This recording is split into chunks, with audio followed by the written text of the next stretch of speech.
We begin this 5-on-5 with some soccer here in the BX. The top spot on our front end features New York City Football Club. Tati Castellanos scores a career-high 4 goals for NYCFC, and standout keeper Sean Johnson stops 5 shots as the club defeats Real Salt Lake last Sunday 6-0. Castellanos converts twice from the penalty spot before he caps his performance with a goal in the 80th minute. NYCFC comes in at number 5, while Tati secures our Bronx Player of the Week. Think of this as a daily double in rounding up the 5th and 4th spots respectively here on 5-on-5. 5 stories that you may have missed and 5 to look out for in the days ahead. Speaking of taking 2, how about the Amazons on the baseball diamond? The Mets roll into Queens and take 2 of 3, including opening day at home against Arizona. The Amazons have looked absolutely tremendous in April, going 7-3 over their first 10 games of the season. The polar bear, Pete Alonso, has been a big part of that. Here's more. 7-3, I mean, that's what it is. That's the facts. That's what happened. I mean, we've been playing really good team baseball, and I mean today is a great example of that. We had excellent pitching, we had high quality team at bats, especially later in the game, and we got it done. And I feel like our start it's great, but we have a lot of baseball, but our start's been really good. It's been really fun so far. We're trying to play the game the right way, play hard, play with the high baseball IQ. As you guys saw today, the ball wasn't really flying. A lot of balls were knocked down.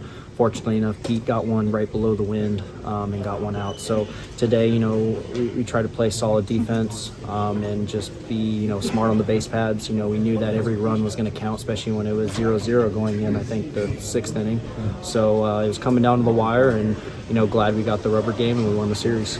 In the 2 spot, we've got 2 of the baddest teams in the NBA's Eastern Conference going head-to-head. And when I say baddest, I mean it in a good way. Both the Boston Celtics and the Brooklyn Nets have teams capable of reaching the NBA Finals. The question now, which one of these 2 wins this opening round series? The C's are the 2 seed, the Nets are 7th, lucky 7, or the favorites, folks. The Nets lost on a buzzer beater in Game 1. Jason Tatum playing hero for Boston. We go back inside the locker room for more. Yeah, you could look at a number of ways. There's obviously areas of the game where you want to improve. So take your pick. Proud of the guys. It was our first, real intense playoff experience together.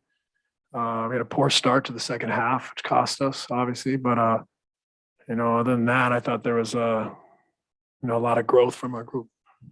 For me, it's just see what we can correct as a team to put ourselves in a position to be successful next game. And I think we played extremely hard all night, and they were just able to come out with the victory.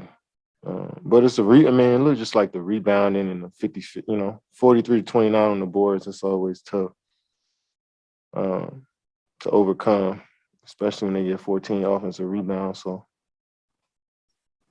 it's a tough one, man. Where you have some positives and try to carry those over into the next game, and just cool down. Give yourself a chance to reflect. It's kind of crazy. We got to come in here and answer all these questions right after a game like that, but it's just part of the business. And just look your teammates in the eyes and tell them that we can get them next game. Still one here on their home floor. It's going to be tough, obviously, but we're built for it. And we did some good things tonight. Some things that we could definitely clean up on is the things that we can control, like their offensive rebounding, limiting them to 1 shot, 1 possession. I feel like that's what really gave them some life towards the end of the game, was just getting those offensive rebounds and making some big plays. But being up 3 with 45 seconds is obviously not safe when you're in this building. So it's just part of being in the playoffs and being on the journey. In at 1, the Bronx Bombers haven't had the same kind of April as the Mets. The Yankees struggling offensively, and that includes big boppers like Aaron Judge and Joey Gallo. The Pinstripers 5-5 over their first 10 games this month, including a tough opener against the O's in Baltimore last weekend, where closer Aroldis Chapman walked in the winning run. We'll stick with the Pinstripers for better or for worse. Of course we will. and turn to their past for a double whammy of an on this date in Bronx sports history. That's right, it's so good, it takes the 1 and the 2 spots here. On April 22nd, back in 1915, the New York Yankees donned their signature pinstripes for the very first time. Contrary to a popular myth, the stripes weren't meant to camouflage the big-boned Babe Ruth. In fact, the Yankees weren't even the first team to adopt pinstripes at the time, but the 1915 signature move stuck and remains an iconic part of the Yankees uniform today. I'd say that's good enough for the top spot on this date. But since we are feeling like a bunch of 1-2s here on the show, how about another courtesy of the Yanks on this date back in 1903? The Yankees played their first game in New York as the New York Highlanders. They played the Washington Senators in our nation's capital in D.C. on this day in 1903.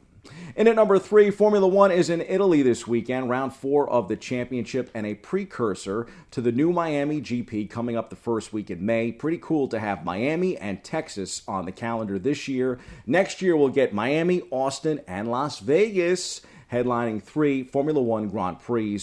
Drive to Survive has certainly changed the F1 landscape here in the U.S., as we mentioned on the show back here in October.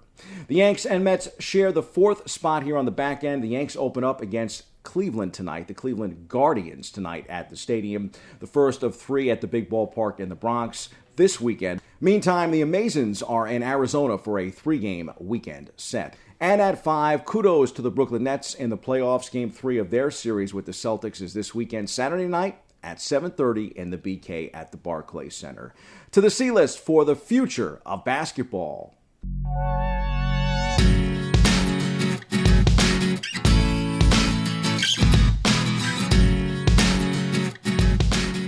The WNBA is really coming into its own. Back in 1997, the league started with only 8 teams, including the New York Liberty, and has since grown to have 12 teams in the league. More importantly, the game itself between the lines and away from the hardwood has grown exponentially. Ratings and interest are up, the athletes are better, and in my opinion, the future is brighter for the WNBA. The WNBA draft was last week in Brooklyn at the Barclays Center.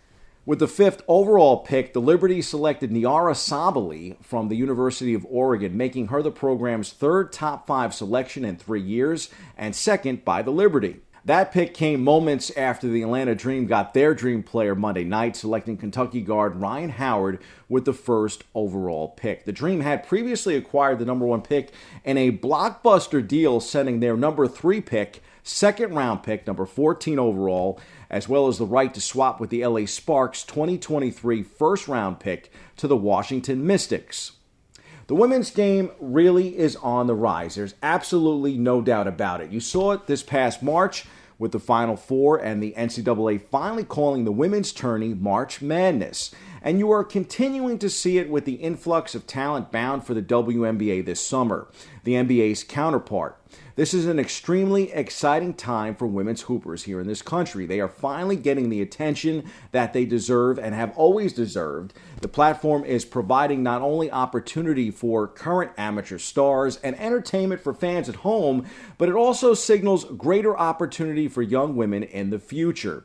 The WNBA is now a viable destination for star women's basketball players. In the past, I would say it was pretty much Europe or other tournaments around the world.